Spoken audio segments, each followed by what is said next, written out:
Good morning बच्चों। आज हम आपको क्लास 7th में लेसन 5 जल के बारे में बताएंगे। जैसा कि पिछले इसी लेसन में मैंने आपको बताया था कि महासागरीय जल परिसंचरण, तो इसके बारे में बताया था और इसमें तरंगें बताई थी कि किस तरह समुद्र में तरंगें आती हैं। तो देखिए बच्चों कि ये जो तरंगें चलती हैं समुद्र में, ऊंची ऊंची तरंगें उठती हैं और ये जो तरंगें होती हैं बच्चों, आप जानते हो कि 15 मीटर तक की ये तरंगें ऊपर उठती हैं और इसको हम तरंगों को सुनामी भी कहते हैं।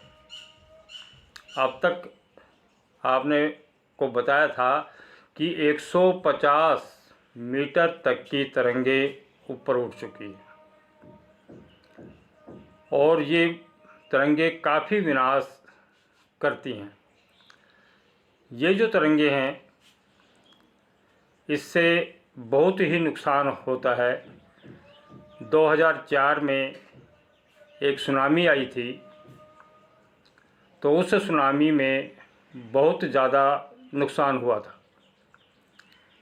ऐसा ही क्या है कि 2004 का जो सुनामी था, इसमें अंडमान निकोबार द्वीप समूह में एक इंदिरा पॉइंट है, उसको भी इस सुनामी ने नष्ट कर दिया था। इस सुनामी के बहुत भयंकर परिणाम निकले बच्चों। तटवर्ती जो क्षेत्र थे, जहाँ पर लोग रहते थे, उनको भारी नुकसान उठाना पड़ा और उस नुकसान की भरपाई धीरे धीरे उसकी भरपाई की जा रही है। अभी तक उसकी भरपाई नहीं हो पाई है। तो आज हम आपको तरंगों से आगे ज्वार भाटा के बारे में बताएंगे। तो ज्वार भाटा क्या है कि दिन में 2 बार नियम से महासागरीय जल का उठना एवं गिरना ज्वार भाटा कहलाता है। उठना एवं गिरना क्या कहलाता है बच्चों? ज्वार भाटा कहलाता है। ज्वार का मतलब होता है बच्चों पानी का ऊपर उठना, और भाटे का मतलब होता है पानी का स्तर गिरता चला जाता है। कहने का भाव समुद्र का जो पानी होता है वो उठना शुरू होता है और तटों को पार कर जाता है। इसी तरह से जब वो पानी काफ़ी हिस्से तक पहुंच जाता है समुद्र के बाहर, तो धीरे धीरे वो गिरना शुरू हो जाता है और अपनी पहली वाली स्थिति में आ जाता है। उसको हम क्या कहते हैं बच्चों? भाटा कहते हैं। तो ये दोनों शब्द मिलकर बना है ज्वार भाटा। जब सर्वाधिक ऊंचाई तक उठकर जल तट के बड़े हिस्से को डुबो देता है, किनारे का जो बड़ा हिस्सा है उसको डुबो देता है, तब उसे ज्वार कहते हैं। और अच्छी तरह से समझ लो कि जब सर्वाधिक ऊंचाई तक उठकर जल तट के बड़े हिस्से को डुबो देता है, तब उसे हम क्या कहते हैं बच्चों? ज्वार कहते हैं। और जब जल अपने निम्नतम स्तर तक आ जाता है, नीचे के स्तर तक आ जाता है एवं तट से पीछे चला जाता है, किनारे से पीछे की ओर चला जाता है, तो उसे हम बच्चों क्या कहते हैं? भाटा कहते हैं। तो ये था ज्वार भाटा। आगे इसी में क्या है कि सूर्य एवं चंद्रमा के शक्तिशाली गुरुत्वाकर्षण बल के कारण पृथ्वी की सतह पर ज्वार भाटे आते हैं। ये जो पृथ्वी की सतह है, इस पर गुरुत्वाकर्षण बल के कारण क्या आता है, ज्वार भाटा या ज्वार भाटे आते हैं। उच्च ज्वार नौ संचालन में सहायक होता है। नौ संचालन या नौका संचालन या बड़े बड़े जो पानी वाले जहाज होते हैं उनके संचालन में सहायक होता है। ये जल स्तर को तट की ऊंचाई तक पहुंचाते हैं। ये जल स्तर को तट की जो ऊंचाई है वहाँ तक ये पहुंचाते हैं और ये जहाज को बंदरगाह तक पहुंचाने में सहायक होते हैं। ये जो जहाज को बंदरगाह जो होता है उस तक पहुंचाने में सहायक होते हैं, वहाँ तक आराम से पहुंच जाता है। उच्च ज्वार मछली पकड़ने में भी मदद करते हैं। उच्च ज्वार जो होता है, क्योंकि बच्चों उच्च ज्वार के साथ क्या है कि पानी तट के किनारे को डुबो देता है और वहाँ तक मछलियाँ पहुँच जाती हैं। तो जो लोग मछली पकड़ते हैं बच्चों, आराम से तट के किनारों पर मच्छियाँ या मछली पहुँच जाती हैं और आराम से उनको पकड़ने में मदद मिलती है। उच्च ज्वार के दौरान अनेक मछलियाँ तट के निकट आ जाती हैं और मछुआरे उन मछलियों को आसानी से पकड़ पाते हैं।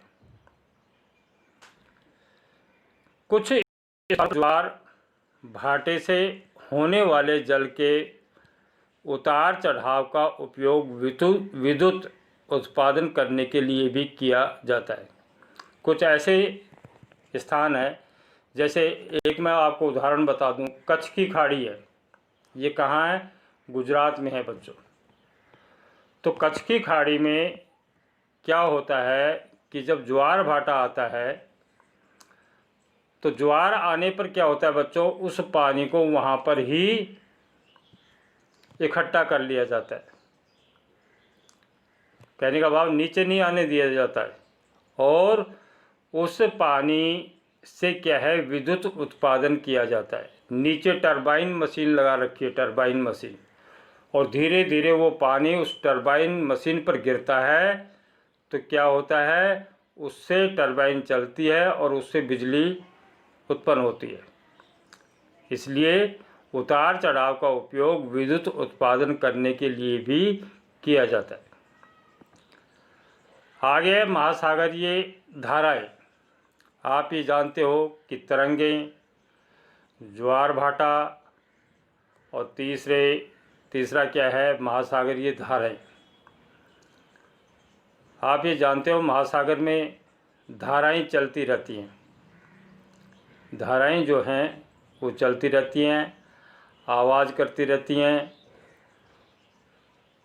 तो महासागरीय धाराएं निश्चित दिशा में महासागरीय सतह पर नियमित रूप से बहने वाली जल की धाराएं होती हैं। ये धाराएं नियमित रूप से बहती रहती हैं। महासागरीय धाराएं गर्म या ठंडी भी हो सकती हैं। बच्चों देखिए, ये जो धाराएं होती हैं ये गर्म भी हो सकती हैं और ठंडी भी हो सकती है। कुछ धाराएं ऐसी होती हैं महासागर में वो गर्म होती हैं, उनका पानी गर्म होता है। कुछ धाराएं ऐसी होती हैं वो ठंडी होती हैं, उनका पानी ठंडा होता है। सामान्यतः बच्चों गर्म धाराएं या गर्म महासागरीय धाराएं भूमध्य रेखा के निकट उत्पन्न होती है। भूमध्य रेखा के निकट उत्पन्न होती हैं एवं ध्रुवों की ओर प्रभावित होती है। किसकी ओर बच्चों? ध्रुवों की ओर ये प्रभावित होती हैं। और ठंडी धाराएं ध्रुवों या उच्च अक्षांशों से, ठंडी धाराएं जो होती है बच्चों ये ध्रुवों और उच्च अक्षांशों से निम्न अक्षांशों की ओर प्रभावित होती हैं। किधर होती है?